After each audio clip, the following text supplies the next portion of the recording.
Caesar করার পরে বাচ্চাদেরকে বের করে কেচি দিয়ে, যারা সিজার করে ডাক্তাররা কি করে, কেটে দেয়। বাচ্চার পা ধরে মাথাটা নিচু করে নিতম্বের মধ্যে থাপ্পড় মারে কয়েকটা, তারপরে বাচ্চা ওয়া ওয়া করে কেঁদে ওঠে। ঠিক কিনা?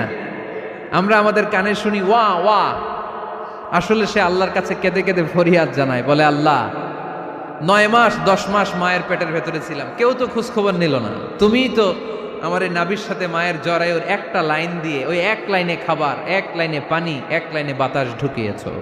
9টা মাস এই খাবারের লাইন আমার ঠিকঠাক ছিল, আমার টেনশন ছিল না।